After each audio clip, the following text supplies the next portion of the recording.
Hey, what's up mga chismosa kong amiga sa content creator na may 20 followers. O, kita mo yan, may 20 followers ako. Ngayong araw nga, kakauwi nga lang namin dyan galing munisipyo sa bayan. Dahil nga need kong asikasuhin ang mga kailangan asikasuhin. Alam mo naman, magbubutuhan na naman. Giti!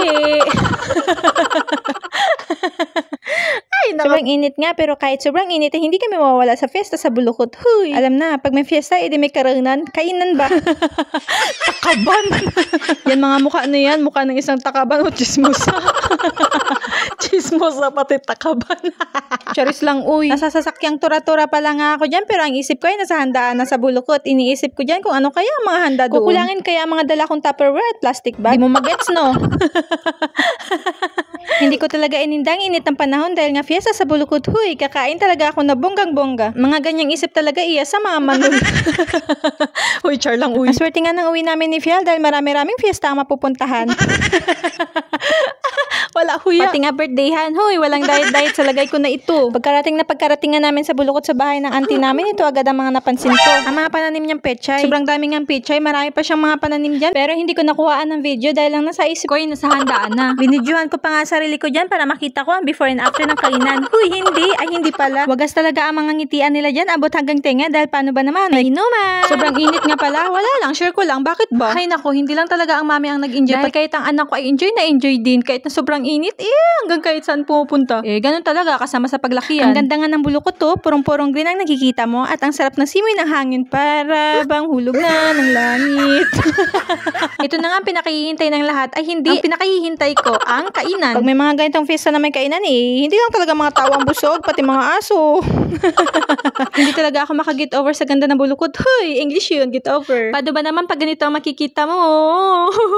Huy, see you O, ayang naka-blue na yan. Napaghahalataan talaga. Kanina pa yung pabalik-balik dyan sa mesa. Walang kabusugan. Hay, naku. Wala huyang ang klaseng babae.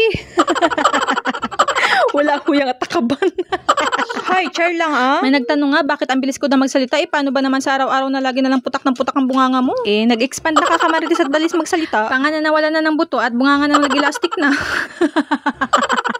Naging elastic na. Huy, tama na. Hindi mo na talaga ako umalis dyan sa loob kahit na busog na talaga ako. Baka kasi maya-maya konti niyan magutom na naman ako. Uy, patunaw-tunaw lang ba? Samahan lang ng exercise ng bunganga dyan, magugutom talaga. Tamo ba naman mga ngitian ko dyan? Talagang sulit na sulit, pangiti-ngiti lang pero nag-iisip na yan kung saan naman may susunod na mga barangay na may fiesta. Saan bang susunod na may fiesta?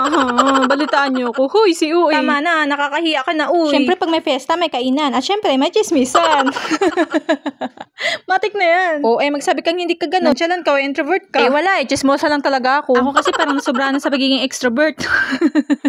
Wala huya. Hoy, joke lang Hindi ako ganun. Pakalayo-layo na nga muna ako sa kanila kaso hindi ko nalaman na. Napatulala na lang ako dyan. Iniisip ko na matatapos na ang kainan dito sa Bulukot tapos iniisip ko na parang kulang pa man mga kinain ko. Kinabukasan nga nito wala na. Biset, joke lang. Masyado man kayong seryoso, mga animal ka mo. So, sobrang busog ko nga dyan, nakakaramdam na ako ng antok dyan. Ang sarap-sarap na matulog. Baboy. Di ba ang baboy po na abso to? Naimasmasan nga ako dyan na wala ang antok ko at nabuhayan ng mga kadugot-dugot kasulok-sulukan ko nang tinawag ako ng auntie ko na pumunta raw kami sa bahay nila Auntie Grace. Kumain daw kami ng suman doon. Siyempre, pag mga ganyan, hindi na inihindian. Kitang-kita naman na kung gaano pa kaganadong-ganado pa kumain. Mukhang walang kabusugan ng babaeng ito. Patingin-tingin pa sa camera, wala naman talaga nagbago sa mukha niya. Maritis pa rin talaga, chismosa pa rin talaga. Meron pa nga silang turon dyan Nangungunot na ata ang noon ni Auntie Grace. Parang nagsisituloy siya, tinawag-tawag pa kami. Ano mo problema tuloy siya kung paano niya ipapaubos ang mga handa niya sa amin. Huy. Lalang-lalo na sa chismos ang kagaya ko. At ayun nga talaga ang tita ko, napaghahalataan talaga. GSM yarn. Lumakas nga ang kabog na dibdib ko dyan dahil sa tuwa kasi akala ko makakainom na talaga ako. Huy, tama na. Namiss ko tuloy uminom, parang siya, namiss ko na. Huy, pala hubog ka. Kumaari king-king na nga sila dyan. Huy, hindi. Ang genuine na mga ngiti tawa nila dyan. Uy, English na naman. Ang sarap-sarap nga nilang panoorin dyan. Hindi pa ngayon sila mga lasing dyan Papauwi na nga kami dyan sa barangay na maraming chismosa. Sa barangay Lumakad. Salamat sa fiesta ang Bulukot. So hanggang dito na lang. Hanggang sa muli natin pagkikita. Paalam.